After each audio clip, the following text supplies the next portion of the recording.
walking alone, the streets are empty. The only thing I can see is my own silhouette.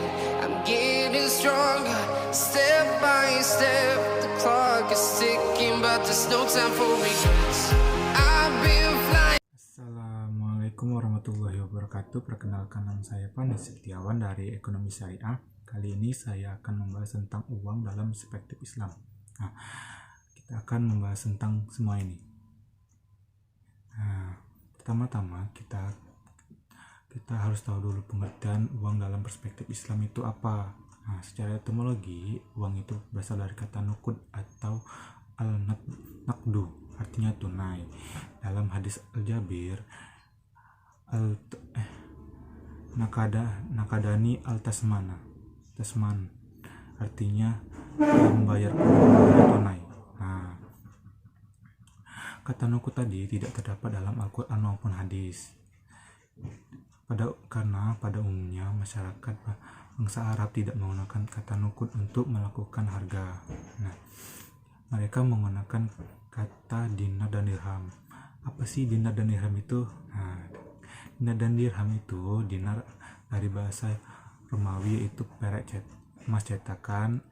Kalau dirham itu berasal dari bahasa Yunani atau perak cetakan. Nah, kita bisa menggunakan kata fulus, artinya uang tembaga. Kita akan membahas tentang sejarah uang dalam Islam. Ada 4 tahap. Yang pertama, pada masa kenabian. Intinya itu mata uangnya emas dan perak. Yang kedua, pada masa Khulafaur Rasyidin. Itu sama saja seperti pada masa kenabian. Yang ketiga, pada masa Abbasiyah. Itu membuat mata uang tersendiri yang berlafazkan Islam. Yang keempat, itu pada masa dinasti Abbasiyah. Dan mata uangnya itu uang tembaga, dan cetakan dirham itu dihentikan. Kita akan membahas tentang syarat-syarat uang. Apa saja sih syarat-syarat uang itu?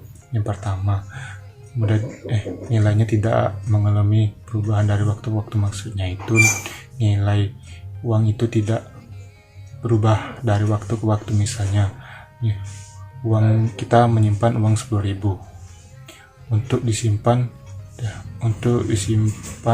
10 tahun kemudian, ya uang itu pasti tetap 10.000. Selanjutnya itu uang itu mudah dibawa-bawa. Maksudnya intinya itu uang itu harus mudah dipindahkan dari ke tangan satu ke tangan lainnya. Selanjutnya itu mudah disimpan. Maksudnya uang itu tidak terlalu kecil, mudah diselipat.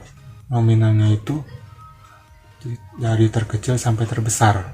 Nah, intinya agar uang itu mudah disimpan. Selanjutnya itu tahan lama. Maksudnya itu uang itu harus betul-betul tahan lama untuk jangka waktu yang tetap lama. Selanjutnya jumlahnya terbatas. Maksudnya uang yang beredar di masyarakat itu tidak boleh berlebihan dan jumlahnya terbatas, tapi memenuhi kebutuhan masyarakat itu sendiri. Selanjutnya kita akan membahas tentang fungsi-fungsi uang. Apa sih fungsi uang itu? Yang pertama, ukuran harga, dan yang kedua, media pertukaran. Maksudnya, uang itu dapat digunakan untuk menunjukkan berbagai macam barang atau jasa yang dijual belikan.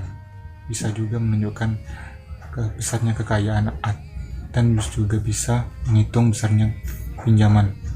Media pertukaran itu orang yang akan melakukan pertukaran tidak perlu menggunakan barang untuk melakukan transaksi, tetapi cukup untuk menggunakan uang dalam sebagai alat tukar. Kita akan membahas tentang jenis-jenis uang. Yang pertama, uang kartal, yaitu alat pembayaran yang sah yang dikeluarkan oleh pemerintah melalui bank sentral, yang berupa uang logam dan uang kertas.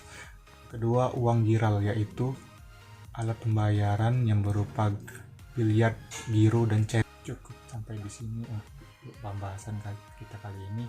Yang saya akhiri, dan mohon maaf apabila ada kesalahan. Saya mohon ampun. Dan saya akhiri. Wassalamualaikum warahmatullahi wabarakatuh.